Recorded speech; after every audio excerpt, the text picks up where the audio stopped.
হুজুর এখানে কোনো রাজনীতি আলাপ চলতো না। আমরা নবী গো বয়ান শুনবো, নবী গো ইতিহাস শুনবো, এখানে এগুলি করা যাবে না।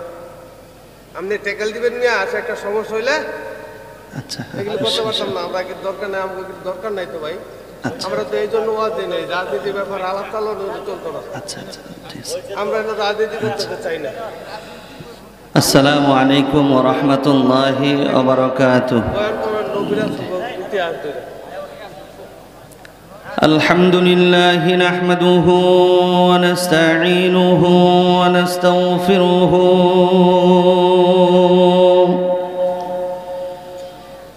ওয়া নু'মিনু বিহি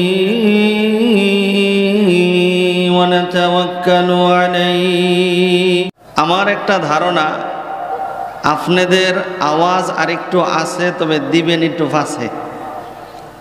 আসেনি আওয়াজ আরেকটু? যদি আওয়াজ থেকে থাকে আল্লাহ তাআলাকে খুশি করার উদ্দেশ্যে আরেকবার সকলে জোরে সোরে বলি আলহামদুলিল্লাহ। মাশাআল্লাহ, এত আওয়াজ নিয়ে নিমেষে বসে থাকে। প্রিয় ভাইয়েরা আমার, বুজুর্গ হযরত উলামা ইকরামের জবান থেকে আলোচনা শুনতেছিলেন। বিশেষ করে আপনাদের এই কুতুবপুর শাহী জামে মসজিদের সম্মানিত খতিব, বিশিষ্ট ইসলামী চিন্তাবিদ, সুমধুর কণ্ঠের অর্ধকারী হযরতুল আল্লামা হযরত মাওলানা হাফেজ নুরুল আমিন যশোরী সাহেব বিষয়ের উপর চমৎকার আলোচনা করেছেন। আমি হুজুরের আলোচনা শুনে মুগ্ধ হয়েছি। আমার কাছে খুবই ভালো লেগেছে হুজুরের আলোচনা। আল্লাহ তাআলা হুজুরের এলেমে আমলে হায়াতে আল্লাহ তাআলা বারাকা দান করুন। জোরে কোন আমিন। এই বলিষ্ঠ কণ্ঠে হকের কথাগুলো আল্লাহ তাআলা শুধু বাংলাদেশ নয়, গোটা পৃথিবীতে ঘুরে ঘুরে দ্বীনের কোরআনের পাখি হিসাবে আল্লাহ তাআলা কবুল করে নেন। জোরে কোন আমিন। আমি আপনাদের সামনে সূরাতুল বাকারার শুরু থেকে লম্বা একটি আয়াতে কারিমা তেলাওয়াত করেছি। এই আয়াত নিয়ে কথা বলতে গেলে লম্বা চূড়া একটা সময়ের দরকার। আমার হাতে সেই লম্বা সময় নাই যে হুজুর আপনি কি আরেক জায়গায় যাইবেন না। প্রধান বক্তা চলে আসছে। জোরে কোন আলহামদুলিল্লাহ। প্রধান বক্তা চলে আসছে, সারা বাংলাদেশের আলোড়ন সৃষ্টিকারী বক্তা। মানুষটা দেখতে ছোট, কিন্তু আল্লাহ তাআলা ভিতরে সব বারুদ ঢুকায় রাখছে। খুব সুন্দর আলোচনা করেন হুজুর। আলোচনা করবেন তার মানে আমার একটা নির্দিষ্ট টাইম আছে, এই টাইমের উপরেই আমার আলোচনা সমাপ্ত করতে হবে, কারণ প্রধান বক্তার আলোচনা আপনারা শুনবেন। কথা ঠিক না ঠিক না? প্রধান বক্তার আলোচনা না শুনে চলে যাবেন। শেষদার বেশতা, শেষবালা সব বালা। আল্লাহ তাআলা আমাদেরকে আখিরে মুনাজাত করে যাওয়ার তৌফিক দান করুন। জোরে কোন আমিন। প্রিয় ভাইয়েরা আমার, আলোচনার প্রারম্ভে আমি আপনাদের কাছে একটি প্রশ্ন রাখতে চাই। আশা করি প্রশ্নের উত্তরটি আপনারা সকলেই বুঝে শুনে উচ্চ আওয়াজে দিবেন। আমরা যারা এখানে বসা আছি আমরা সকলেই মুসলিম, এতে কোনো সন্দেহ আছে? এই জোরে কোন, এতে কোনো সন্দেহ নাই। 100% সঠিক কথা। আমরা যারা এখানে আসছি আমরা সবাই মুসলমান। যে হুজুর আমাদের আইডি কার্ডেও লেখা আছে আমাদের ধর্ম ইসলাম। কথা ঠিক না ঠিক? যে হুজুর মুসলমান, এরপর আপনি কেন প্রশ্ন করলেন? এই জন্যে করলাম, দেখেন সারা বাংলাদেশে আনাচে কানাচে আমরা ঘুরি। শুধু বাংলাদেশে নয়, আল্লাহ রব্বুল আলামিন আপনাদের দয়া আমাকে বহির্বিশ্বেও নিছেন। আমি বিভিন্ন জায়গায় ঘুরেছি, বিভিন্ন জায়গায় দেখেছি আমাদের এই ইসলামী মহাসম্মেলনগুলোতে, আমাদের তাফসিরুল কোরআন মাহফিলগুলোতে, আমাদের ওয়াজ মাহফিলগুলোতে, আমাদের মসজিদের জুমার বয়ানে, আমাদের ঈদুল ফিতরে, আমাদের ঈদুল আজহায়, আমাদের কোনো ধর্মীয় অনুষ্ঠানে অন্য কোনো ধর্মের মানুষ আসে? আর জোরে কোন আসে? আসে না। কিন্তু আমরা এমন মুসলমান, আমাদের সন্তানগুলো তাদের পূজায় না গেলে তাদের পূজাই জমে না। জোরে বলেন ঠিক না বেঠিক? এই কথা ঠিক বললাম না? ঠিক বললাম? আমাদের সন্তানগুলো তাদের পূজায় না গেলে পূজা যাবে না, তাহলে আমরা কেমন মুসলমান? আমরা হাজারো বলতেছি আমরা মুসলমান, যদি আল্লাহ তাআলার খাতায় আমার নাম না ওঠে তাহলে কোনো দাম আছে? জোরে কোনো দাম আছে? কোনো দাম নাই। আমি যে আয়াতটা তেলাওয়াত করেছি, এই আয়াতের ভিতরে আল্লাহ রাব্বুল আলামিন মুমিনের 3টা গুণের কথা বলছেন। এই 3টা গুণই থাকতে হবে। যদি এর ভিতরে কোনো একটা না থাকে, খোদার কসম সে নিজেকে মুমিন দাবি করতে পারে, মুসলিম দাবি করতে পারে, আইডি কার্ডে লেখা থাকতে পারে, কিন্তু আল্লাহর খাতায় তার নাম মুসলিম হিসাবে উঠবে। এখন একটু আওয়াজ দিয়ে বলেন, আমরা এই 3টা গুণ শুনবো না শুনবো না? শুনবেন ইনশাআল্লাহ? এই শুনবেন না ইনশাআল্লাহ? তবে আপনাদের দোয়া চাই, আল্লাহ তাআলার দয়া চাই, আল্লাহ যেন আমার জবান দিয়ে উপকারী কিছু কথা বের করে দেন, আমাকে ইখলাসের সাথে বলার, আমাদের সবাইকে আমলের নিয়তে শোনার তৌফিক দান করেন। জোরে কোন আমিন। প্রিয় ভাইয়েরা আমার, আমি বেশি লম্বা চূড়া ভূমিকাত গেলাম না, আমি সরাসরি যে আয়াতটা পড়েছি এই আয়াতের দিকে আমি যাচ্ছি। আল্লাহ তাআলা প্রথম যে গুণের কথা বলছেন, আল্লাহ বলেন আল্লাযীনা ইউমিনুনা বিল গায়ব। মুমিন তো সে যে এমন অনেক অদৃশ্য বিষয় আছে দেখা যায় না, এরপরও বিশ্বাস করে আছে, তারা মুমিন। আমার কথা মনে বুঝেন নাই? এমন অনেক বিষয় আছে দেখা যায় না, এরপরও আমরা বিশ্বাস করি আছে।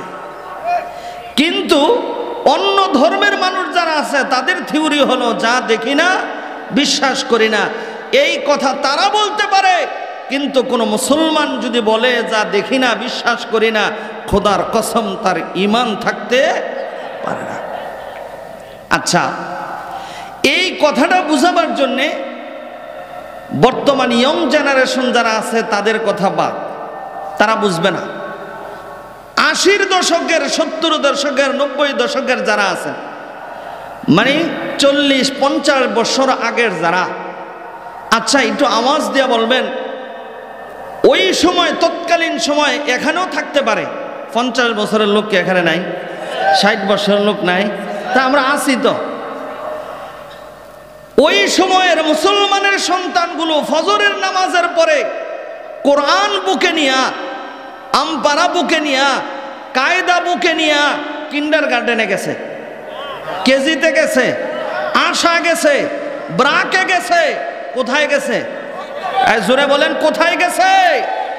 শকুনের নজর পড়ছে, ইহুদি নাসারা খ্রিস্টানদের নজর পড়েছে মুসলমানের সন্তানের বুক থেকে কিভাবে কোরআনকে ছিনিয়ে নেওয়া যায়।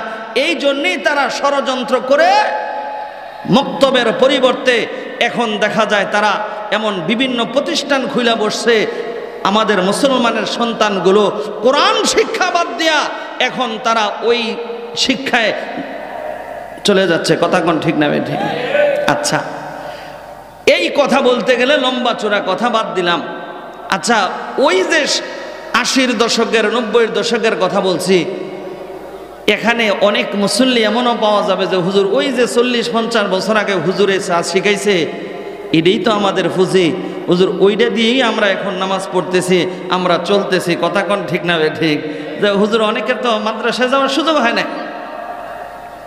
যারা ওই আমলের, আমি আপনাদেরকে লক্ষ্য করে বলছি, আমি একটা কালিমা পড়বো আপনাদের সামনে। বর্তমান যারা আছে তারা হয়তো এই কালিমার সাথে তাদের সম্পর্ক নাই, কারণ তাদের সম্পর্ক মক্তব মসজিদের সাথে তো নাই।